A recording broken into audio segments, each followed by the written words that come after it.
নমস্কার বন্ধুরা, আমি শুভ্রনীল। বিগত দুদিন ধরে আমরা দেখেছি রাজ চক্রবর্তী কিভাবে আলোচনার কেন্দ্রবিন্দু হয়ে রয়েছেন, সোশ্যাল মিডিয়া জুড়ে রয়েছেন, একটা ভিলেনের পর্যায়ে পৌঁছে গেছেন। তার যথাযথ কারণ রয়েছে। সে যেভাবে তার ছবিকে প্রমোট করবার চেষ্টা করেছে সেটা রাজ চক্রবর্তী থেকে আশা করা যায় না, বা অন্য কোনো প্রোডাকশনের থেকেই অ্যাকচুয়ালি এই ধরনের প্রমোশন কাম্য নয়। তো রাজ চক্রবর্তী কি সত্যিই ভিলেন, বা রাজ চক্রবর্তীর মতন ছবি, এই সন্তানের মতন ছবি যারাই বানাচ্ছে তারা কি সত্যিই ভিলেন? কি কারণ রয়েছে? যদি এনারা ভিলেন না হন তাহলে আসল ভিলেনটা কারা? একটা ইন্টারভিউ দেখি যেখানে রাজ চক্রবর্তীকে সাংবাদিক বা হোস্ট যিনি ছিলেন তিনি প্রশ্ন করেন যে তুমি তো পুষ্পা 2 এর মতন ছবি ভালোই বানাতে পারবে, বেশ মন থেকে এই ধরনের কমার্শিয়াল ছবি তুমি বানিয়ে এসেছো বা বানাও, তো তোমার কি এই বাবা হওয়ার পর এরকম একটা ম্যাচিউরিটি যে তুমি হঠাৎ করে সন্তানের মতন ছবি বানাচ্ছ? তো রাজ চক্রবর্তী সেখানে বলেন যে আমি পুষ্পা 2 এর মতন ছবি বানাতে চাই এবং আমি জানি আমি বানাতে পারবো, সেখানে ইনভেস্টমেন্ট দরকার এবং হিরো দরকার। এবার আমাদের এখানে যারা স্টার সুপারস্টার রয়েছে তারা নিজেদের মতন করে কাজ করতে চায়। সত্যি কথাই, যারা সুপারস্টার হয়ে গেছে তাদের নিজস্ব বড় বড় প্রোডাকশন হাউস রয়েছে, তারা নিজের চিন্তা মতন চলে, তারা প্রডিউস যেহেতু করে তারা জানে যে কোনটা করতে হবে, কোনটা করা উচিত, তাদের নিজস্ব ইগো রয়েছে। এটা খুব সত্যি একটা জেনুইন কথা উনি বলেছেন। তখনই সাংবাদিক কিন্তু একটা প্রসঙ্গ টেনে আনেন যে দেব বা অঙ্কুশের পর পশ্চিমবাংলার সিনেমা ইন্ডাস্ট্রিতে কোনো হিরো কেন তৈরি হলো না? সেখানে রাজ চক্রবর্তী কিন্তু দারুণ উত্তর দেন যে হিরো এলো না কারণ আমরা বানালাম না, আমরা চাইলাম না হিরো তৈরি করতে, তোমরা বানাতে দিলে না। তোমরা বলতে এখানে সাংবাদিকদেরকে মিন করেছে। মিন করার কারণ হচ্ছে, আমারই যদি আমি এক্সাম্পল বলি, আমি ছোটো থেকে যখন ঘাটাঘাটি করতাম সিনেমা নিয়ে, সিনেমা দেখতাম, ভালোবাসতাম, আমি কোনোদিনও কমার্শিয়াল ছবি নিয়ে কোনো রিপোর্টারকে কিন্তু ভালো রিভিউ লিখতে দেখিনি, এটা খুব সত্যি কথা। অ্যান্ড রাজ চক্রবর্তী এটা বলেন যে কোনো দিনও সাপোর্ট পাইনি আমি নিজে। আমার প্রলয় যেটা 2 এসেছিলো, আবার প্রলয়, সেটা জিকিউ এর যে রেটিং হয় সেইখানে 1-এ রয়েছে সারা দেশে, ইন্ডিয়াতে। সেটাই পশ্চিমবাংলায় 1 থেকে 5-এর ভেতর রাখা হয় না, ইচ্ছে করে নেগেটিভ রেটিং দেওয়া হয়, নেগেটিভ রিভিউ দেওয়া হয়। তো আমাদের এখানে এরকম জিনিস হয়ে গেছে। এবং আমাকে নিয়ে, মানে রাজ চক্রবর্তী বলেন যে আমাকে নিয়ে তো কোনো রিপোর্টার সচরাচর ভালো কথা লেখেই না, আমি লিখতে দেখিনি, সাধারণত আমায় নিয়ে কেউ লেখে না। এবং আক্ষেপের সঙ্গে এই কথাটা পরের দিকে উনি অ্যাড করেছেন যে আমি তো মাঝে মাঝে ভাবি যে আমি প্রমোশনেও আসবো না, লোকে যেন না জানে যে এই ছবির সঙ্গে আমি অ্যাসোসিয়েটেড রয়েছি। আমি ছবি বানাতে পারবো, আমি ছবি বানিয়ে দেবো, ডিরেক্টর হিসেবেও আমার নাম দরকার নেই, কারণ আমি থাকলেই অনেকের একটা নাকুচু ব্যাপার রয়েছে। রিপোর্টারদের তরফে বললো, নিজেদের ইন্ডাস্ট্রির মানুষ কম কিভাবে রেটিং দিয়েছে সেটা বললো। তো এগুলো না খুব সত্যি কথা। তাহলে একটা হিরো তৈরি করতেও কিন্তু, একটা স্টার তৈরি করতেও কিন্তু প্রমোশনটা লাগে, যে কথাটাও উনি অ্যাড করেন যে প্রচারটা লাগে সেইভাবে একটা হিরো তৈরি হতে গেলে। বাট এখানে তো ভালো কেউ লেখেই না, ভালো কেউ বলে না। এটা তো খুব সত্যি কথা। আমার নিজের দেখা, তোমরা গিয়ে দেখো বড় বড় যে জার্নালিস্টরা রয়েছে, যারা মিডিয়া হাউসে সিনেমা নিয়ে লেখালেখি করে, তাদের সোশ্যাল মিডিয়া ওয়ালে তোমরা চলে যাও, সেখানে গিয়ে দেখবে কোনো কমার্শিয়াল হিরো বা কমার্শিয়াল লোকজন যখন কিছু বানায়, পরিচালক, অ্যাক্টার যারাই রয়েছে, তাদের নিয়ে কোনো পজিটিভ লেখা তাদের সোশ্যাল মিডিয়া ওয়ালে অবধি নেই, নেগেটিভিটি রয়েছে। আর আতেল মার্কা ছবিকে তারা প্রমোট করে, এটা খুব সত্যি কথা। তাহলে একটা লোক লাস্ট কয়েক বছর ধরে দেখে আসছে যে সে যখন ধর্মযুদ্ধ বানালো, হাবজি কাবজি বানালো, সেগুলো সেই অর্থে প্রশংসিত হলো না, লোকে সিনেমা হলে দেখতে গেল না। অথচ প্রধান সাজবাতি ডিসেম্বরে রমরমিয়ে টনিক রমরমিয়ে ব্যবসা করছে। তাহলে সে কেন করবে না? সে এবছর একটা সন্তান নিয়ে আসছে, ভুলটা কোথায় তার? তাহলে সে কি ভিলেন হলো, নাকি আমাদের দর্শকের টেস্ট, আমরা যে ধরনের ছবি দেখেছি, যে ধরনের ছবিকে অ্যাকসেপ্ট করে নিয়েছি, ভিলেনটা কে? আমরা তো ভিলেন।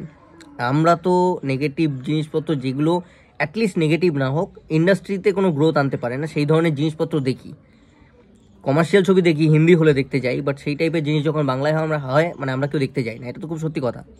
তাহলে একটা লোক কেন ধর্মযুদ্ধ, হাবজি গাবজি পরপর ভালো ভালো ছবি বানিয়েও, এত ভালো ভালো ছবি, প্রলয়ের মতন ছবি একটা সময় 2013-তে যখন দিয়ে দিয়েছে, সেই লোকটা দেওয়ার পরও প্রশংসা পাচ্ছে না, সাপোর্ট পাচ্ছে না, নেগেটিভ লেখালেখি হচ্ছে, নেগেটিভিটি হচ্ছে, দর্শক না কুচু করছে, রাজ চক্রবর্তীর নাম শুনে সিনেমা হলে গিয়ে তার ছবি দেখছে না, তাহলে সে কেন একটা সন্তান বানাবে না? যেখানে দেবদাও একটা সময় পাসওয়ার্ড বানিয়েছেন, কাপির বানিয়েছেন, ককপিট বানিয়েছেন, চ্যাম্প বানিয়েছেন, হইচই বানিয়েছেন, সব করেছেন। আমরা কি সেইভাবে হল ভরিয়ে দেখতে গেছি? কালেকশন কি মারাত্মক এসেছে? পাগলু রোমিওর হাপের হাপও এসেছে? আসেনি কিন্তু। তখন দেবদাও বাধ্য হয়েছিলেন টনিক সাজবাতির দিকে ফিরতে। তো আজকে রাজ চক্রবর্তীরও সেম হাল। রাজ চক্রবর্তী যখন সিনেমা বানাচ্ছেন, কমার্শিয়াল ছবি বানাচ্ছেন বা যেরকমই বানাচ্ছেন, অ্যাটলিস্ট সন্তানের মতন ছবি যখন বানাননি, ধর্মযুদ্ধের মতন ছবিও বানিয়েছেন, তখন তো আমরা কেউ দেখতে যাইনি, কেউ তো রিপোর্টাররা ভালো কিছু লেখেও নি। তাহলে সেই লোকটা কেন আজকে সন্তান বানাবে না? যে ধরনের ছবি চলছে সেই ধরনের ছবি তো বানাবে। এবং এটাও উনি অ্যাড করেন যে তোমরা সৃজিত মুখার্জির মতন ছবি দেখতে চেয়েছো, সৃজিত মুখার্জিকেই সাপোর্ট করেছো, তাই একটা সময় আমি সৃজিত মুখার্জিকে ফলো করেছি, এখন আবার আমি শিবুকে ফলো করছি। তোমরা শিবুর মতন ছবি চেয়েছো, শিবুর মতন ছবিকে সাপোর্ট দিয়েছো, তাই আমি এখন শিবুর মতন ছবি বানাচ্ছি। শিবু আবার আমাদের দিকে ঝুঁকছে, আমি যে ধরনের ছবি বানাতাম সমস্ত উল্টে পাল্টে গেছে। তো কথাগুলো তো ভুল নয়। শিবপ্রসাদ মুখার্জি আজকে কোথায় কি বানাতেন সেখান থেকে আজকে বহুরূপী বানাচ্ছে। একটু কমার্শিয়াল হয়েছে, এরপরে এবার আরও কমার্শিয়াল জিনিস বানাবে, যেরকম কমার্শিয়াল বলতে আমরা বুঝি।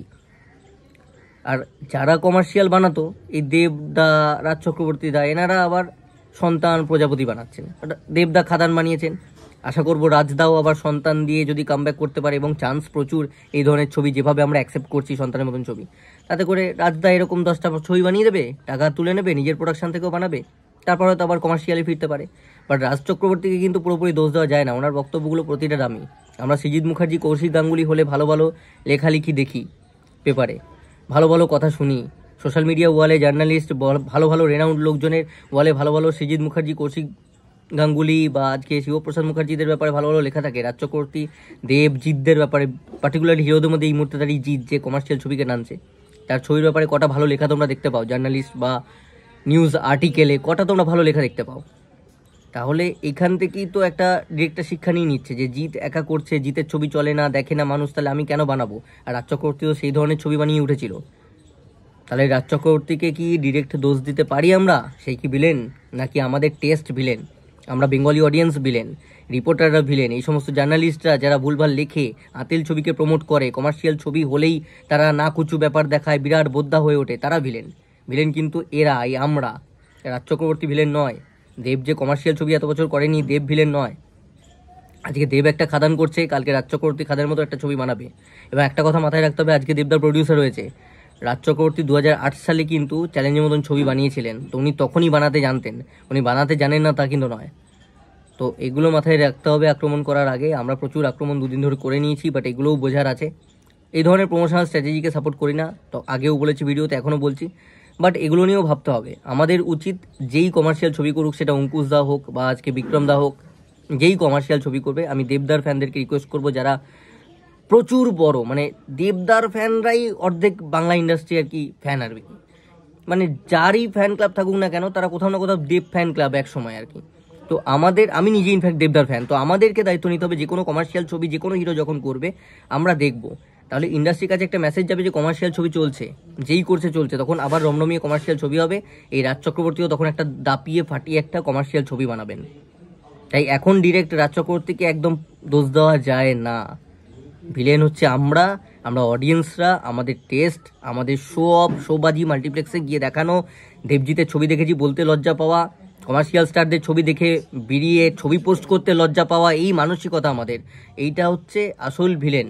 এবং তাছাড়া রিপোর্টাররা তো রয়েছেই, আতেলরা তো রয়েছেই, সমাজের সব বোদ্ধা লোকজন, বড় বড় মাথার লোকজন যারা রয়েছে, তারা তো অবশ্যই ভিলেন।